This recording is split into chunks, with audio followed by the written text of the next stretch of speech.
Hoy me encuentro ante ustedes para hacer una reflexión profunda y necesaria, porque no puedo quedarme callado ante las acusaciones y los comentarios infundados que he escuchado en estos días. Ustedes, algunos de los que se consideran patriotas, me han señalado como un traidor a la patria. Y quiero ser claro, con todo el respeto que me merece esta Cámara y este Parlamento, pero no puedo quedarme callado. Quiero que entiendan que, lejos de lo que pretenden hacerme ver, la realidad es completamente distinta, y lo que está pasando aquí es una tergiversación absoluta de los hechos.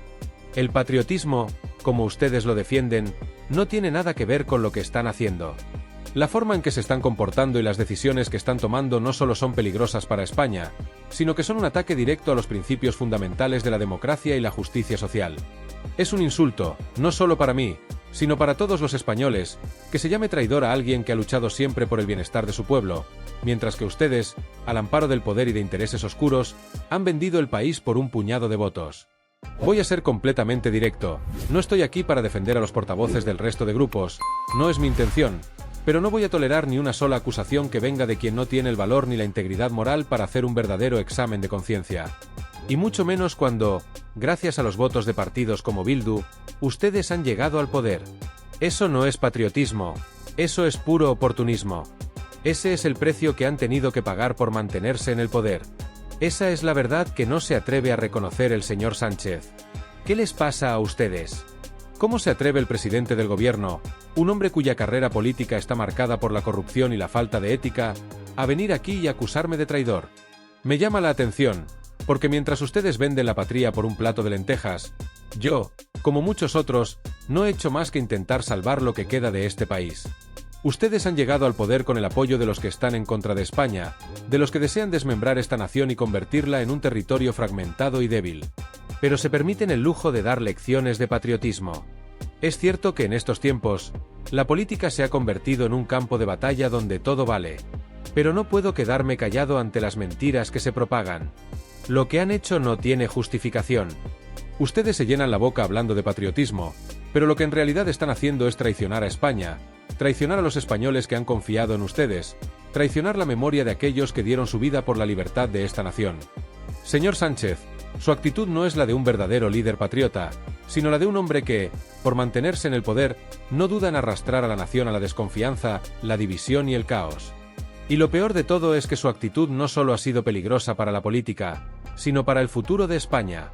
¿Cómo es posible que alguien que ha negociado con los enemigos de la unidad de España, que ha pactado con los que quieren dividir nuestro país, se atreva a hablar de patriotismo?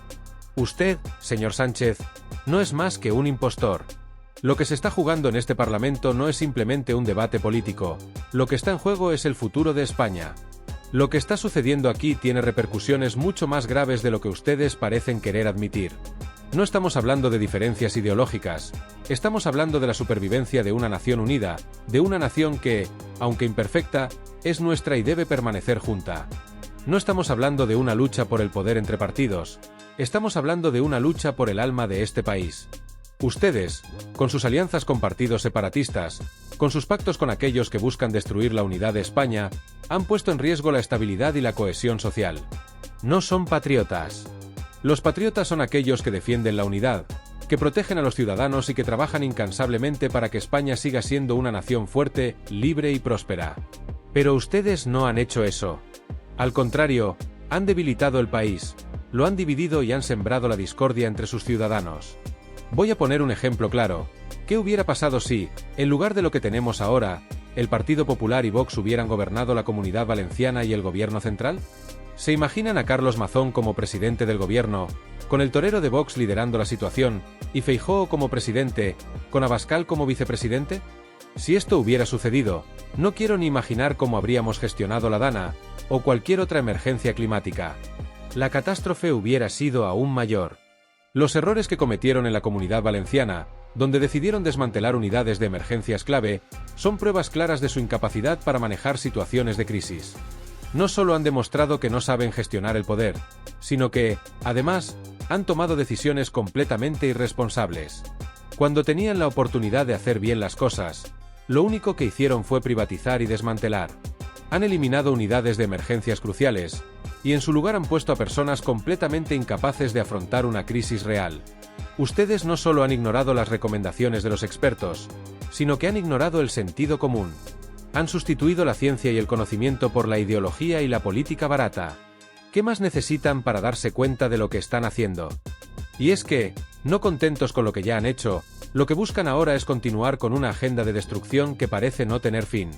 Una agenda que no solo atenta contra los principios más fundamentales que han sustentado nuestra sociedad durante generaciones, sino que también busca desmantelar los logros que con tanto esfuerzo y sacrificio hemos alcanzado como nación. Su forma de actuar refleja una indiferencia total hacia el bienestar de los ciudadanos, y en lugar de trabajar para la unidad y el progreso, lo único que hacen es sembrar división, caos y desconfianza. En este momento de la historia, estamos siendo testigos de una guerra por el poder, pero no una guerra que busque la mejora de nuestra nación, sino una lucha despiadada por mantener el control y continuar gobernando a toda costa, sin importar el daño que se cause a la patria ni a los ciudadanos que la componen. De la misma manera que en 2014 propusieron eliminar el Ministerio de Defensa, una de las instituciones más críticas y esenciales para la estabilidad de cualquier nación, ahora están dispuestos a destruir otras tantas que han sido la columna vertebral de nuestra seguridad, tanto interna como externa. Este ministerio ha sido una pieza clave en la protección de nuestra soberanía, y su desmantelamiento habría dejado a España vulnerable ante amenazas externas y desprotegida ante crisis internacionales. Pero a ustedes eso parece no importarles. Lo que realmente les interesa es cumplir con su agenda, aunque para ello tengan que pisotear las instituciones que nos han dado la estabilidad y la paz necesarias para prosperar. Y no solo están dispuestos a eliminar ministerios o estructuras de defensa, sino que, bajo su mandato, todo parece indicar que cualquier institución que funcione correctamente es susceptible de ser atacada y corrompida por sus propios intereses. En lugar de fortalecer lo que ya funciona, lo que hacen es debilitarlo todo, socavando los cimientos que nos han permitido avanzar. ¿Cómo pueden llamarse patriotas cuando actúan de manera tan destructiva?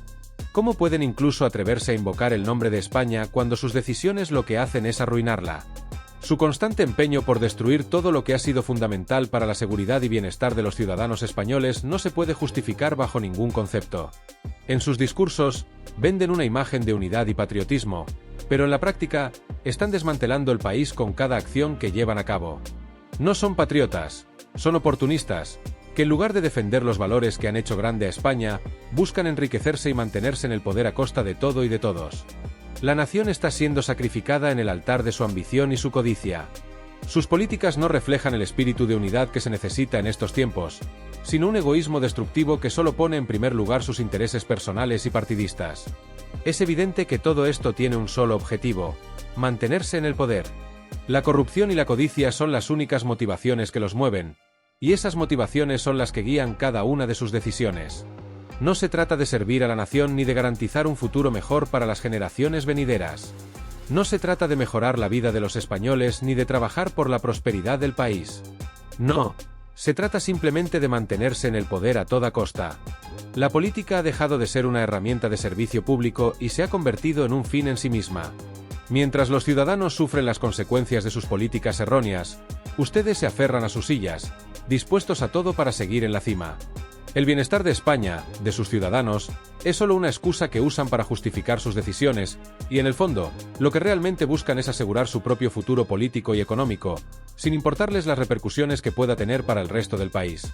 Y lo peor de todo es que, mientras siguen hablando de patriotismo, lo que están haciendo es lucrarse a costa del sufrimiento de los españoles.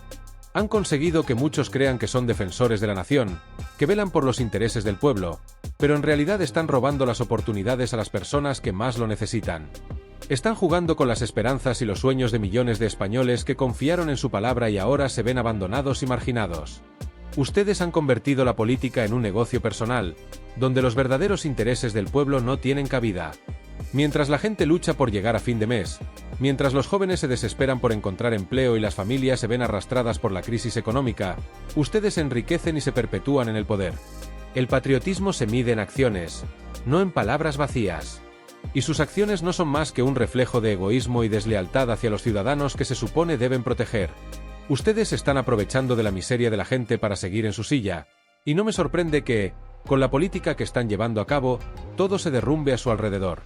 Lo que están haciendo no es más que un juego peligroso que, tarde o temprano, terminará por pasarles factura.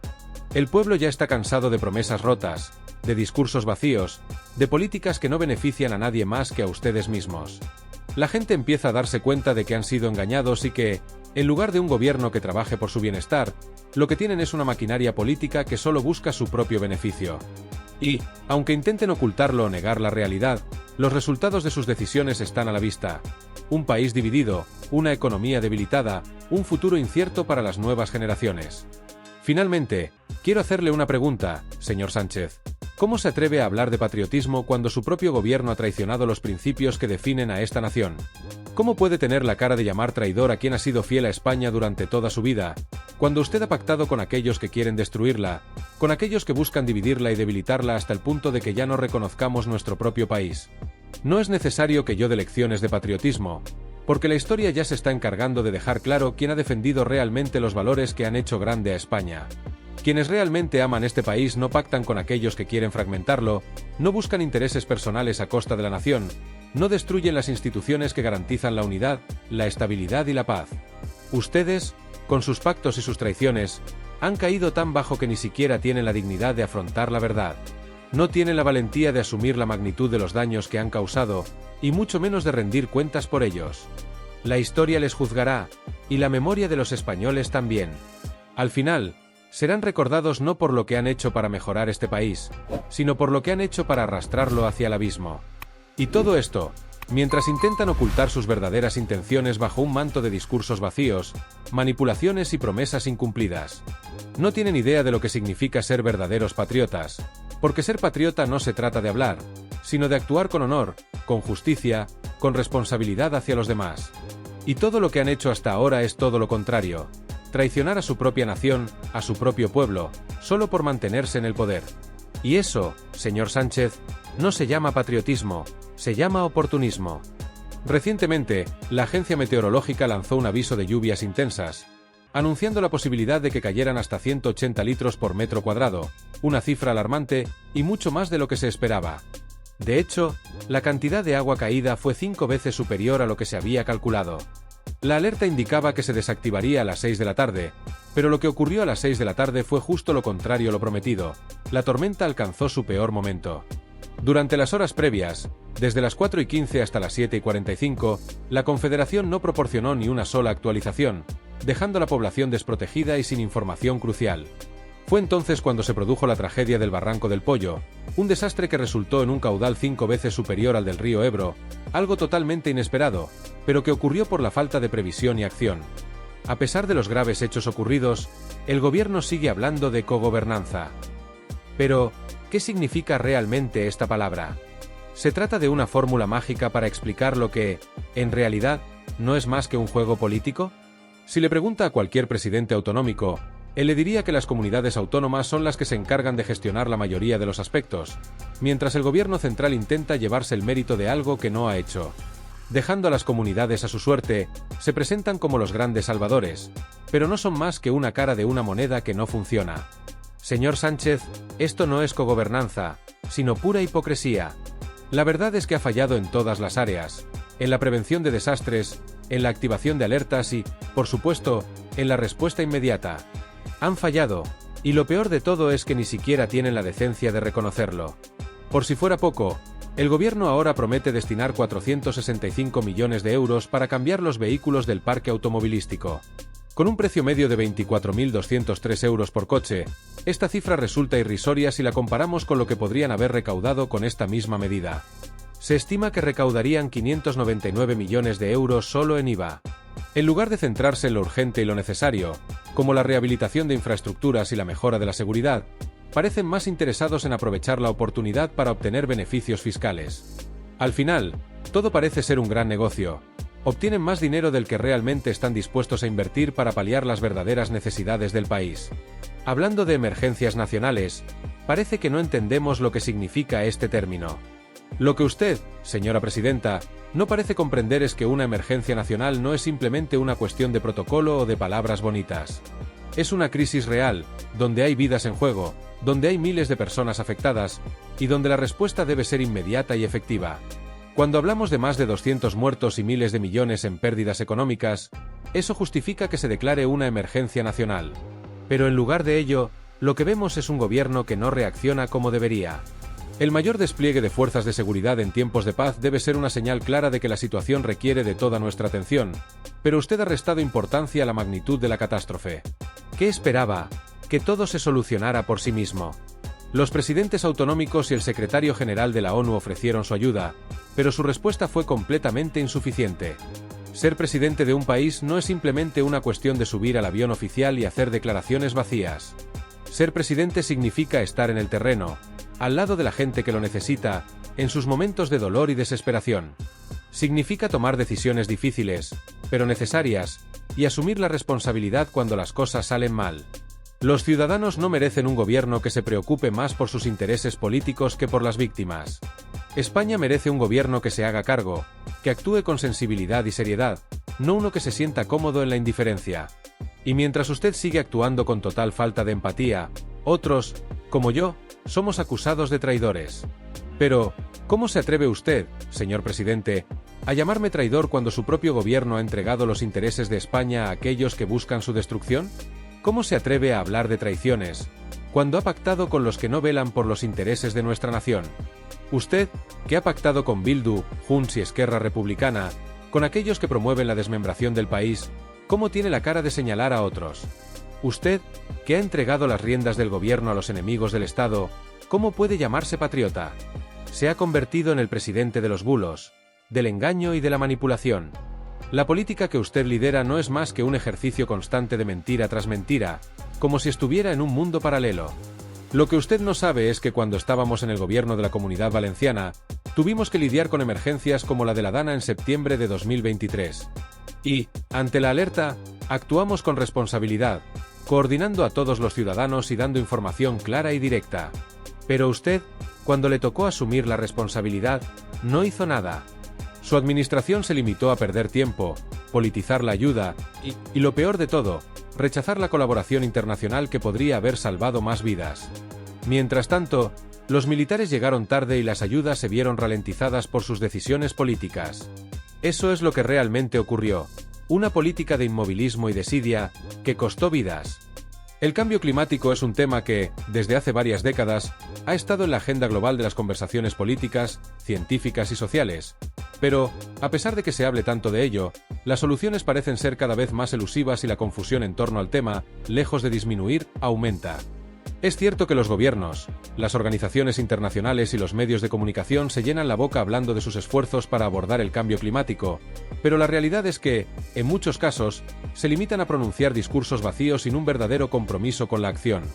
De hecho, lo que muchos de esos discursos logran es precisamente lo contrario: más confusión, más incertidumbre y, lo peor de todo, más indiferencia ante los efectos catastróficos que estamos viviendo en nuestras propias tierras. El cambio climático no es una invención reciente, ni una amenaza que apareció de repente. Es un fenómeno que ha sido advertido durante siglos, aunque de una forma más sutil, tal vez más accesible para aquellos que en su época no tenían los conocimientos científicos que hoy poseemos, pero igualmente predecible. La historia está llena de alertas sobre sus posibles consecuencias. El botánico Francisco Cabanilla, en su obra publicada en 1795, ya nos advertía sobre los cambios que ocurrían en el Barranco del Pollo, una zona particularmente vulnerable a las lluvias torrenciales y a los desbordamientos de los ríos. En su época, Cabanilla describió el impacto que los fenómenos climáticos inusuales ya estaban causando, y aunque sus observaciones no eran reconocidas en su totalidad en ese momento, muchos de los patrones que él documentaba, como las lluvias extremas y las fluctuaciones en las temperaturas, coinciden con las preocupaciones actuales sobre el cambio climático. ¿Por qué? Si hace más de 200 años ya se alertaba de estos fenómenos, seguimos sin darles la importancia que tienen. Hoy en día, no podemos seguir negando que los desastres que estamos viviendo no son fenómenos nuevos, sino que son el resultado de siglos de desidia y falta de acción frente a una realidad que, aunque ya se veía venir, no ha sido abordada de manera adecuada. ¿Por qué no se ha actuado con la urgencia que el asunto exige? Los efectos que estamos viviendo hoy en día son, en gran parte, el resultado de no haber tomado las medidas necesarias cuando las advertencias ya se habían hecho evidentes. El caso del Barranco del Pollo, por ejemplo, es un claro ejemplo de lo que ha sucedido. Las autoridades locales y nacionales han sido conscientes de la vulnerabilidad de la zona durante siglos, y aún así, las infraestructuras necesarias para prevenir las tragedias no fueron desarrolladas a tiempo. Presas, sistemas de drenaje adecuados, planificación urbana que priorice la seguridad ante las inundaciones. Estas no son opciones, son necesidades que no se han cubierto adecuadamente. Las presas de Cheste, que podrían haber evitado muchas de las tragedias que hemos vivido, siguen sin ser una prioridad para las administraciones. Y no es un problema reciente. A lo largo de los años, diversas alertas han sido lanzadas por expertos y ciudadanos, pero las decisiones que se toman, en lugar de priorizar el bienestar y la seguridad de la población, se han visto diluidas por intereses políticos y económicos que parecen más preocupados por las apariencias que por el bienestar real de la gente. La falta de acción en cuestiones de infraestructuras, la negación de los riesgos que ya eran evidentes y la indiferencia de las autoridades ante las necesidades de las zonas más vulnerables, han conducido a una situación en la que los desastres naturales, que podrían haberse mitigado con medidas preventivas, se vuelven cada vez más destructivos.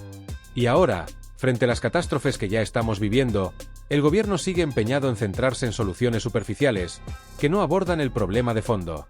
Hablan de coches eléctricos, como si al cambiar los vehículos por modelos más ecológicos se solucionara mágicamente el problema de las inundaciones, de la falta de infraestructuras y de la gestión de desastres naturales. ¿De verdad piensan que el cambio de modelo de transporte es suficiente para frenar la magnitud de los problemas que estamos enfrentando? Las inundaciones que arrasan pueblos enteros no se resuelven simplemente con la promoción de coches eléctricos. Las verdaderas soluciones pasan por una planificación a largo plazo, por una inversión seria en infraestructuras que no solo respondan a los efectos del cambio climático, sino que prevengan las tragedias futuras. Los coches eléctricos pueden ser parte de una solución más amplia, pero no pueden ser la solución única.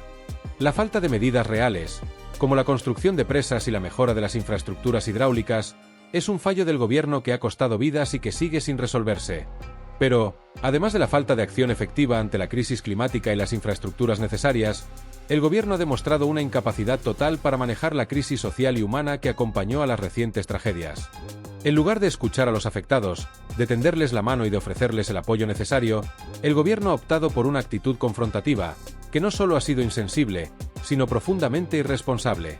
Mandaron un equipo de élite de la Guardia Civil a enfrentarse a los ciudadanos que, en medio de la desesperación y el dolor por la pérdida de sus hogares y seres queridos, trataban de encontrar una solución a sus problemas. En lugar de ofrecer ayuda, los enfrentaron. Y para empeorar aún más las cosas, la ministra Margarita Robles fue enviada a increpar a los afectados, a aquellos que, en su dolor, solo pedían ser escuchados. Esta actitud de confrontación, lejos de aliviar el sufrimiento de las víctimas, lo exacerbó. ¿Cómo puede alguien que ocupa un cargo de tanta responsabilidad tratar de esa forma a las personas que han perdido todo lo que tenían? La falta de empatía y de humanidad en momentos tan críticos es un reflejo de la desconexión total del gobierno con las verdaderas necesidades de la gente. Este es el mismo gobierno que, después de las tragedias, se parapeta en promesas vacías, sin asumir responsabilidades ni comprometerse realmente con la solución de los problemas estructurales que afectan a miles de personas. La realidad es que la confianza de la ciudadanía en este gobierno está completamente rota. El pueblo ya no cree en sus promesas, ya no cree en sus discursos. Cada vez que anuncian una nueva solución, una nueva medida, lo primero que viene a la mente de muchos es, ¿otra promesa vacía? El gobierno ha demostrado, una y otra vez, que no tiene ni la voluntad ni la capacidad para afrontar los problemas estructurales que han puesto en peligro la vida de miles de personas. Y lo peor de todo es que siguen negando la gravedad de la situación. Siguen aferrándose a sus discursos vacíos, mientras el pueblo sufre las consecuencias de su inacción. La situación es insostenible, y ya no hay margen para más excusas. Ahora, le pregunto nuevamente, porque esta vez ya no basta con palabras, no basta con promesas sin fundamento, ¿qué va a hacer para solucionar de una vez por todas el problema de las infraestructuras en las zonas más vulnerables? ¿Qué medidas concretas tomará para evitar que más personas pierdan la vida por la falta de previsión? ¿Se va a seguir escudando en promesas vacías, en discursos que no llevan a ninguna parte, o finalmente va a tomar las decisiones necesarias para evitar que esta tragedia se repita? Estoy convencido de que, como siempre, no responderá de manera clara. El pueblo ya no espera respuestas, espera acción. Y si no la recibe, la indignación crecerá, porque esta vez ya no hay vuelta atrás. La paciencia se ha agotado.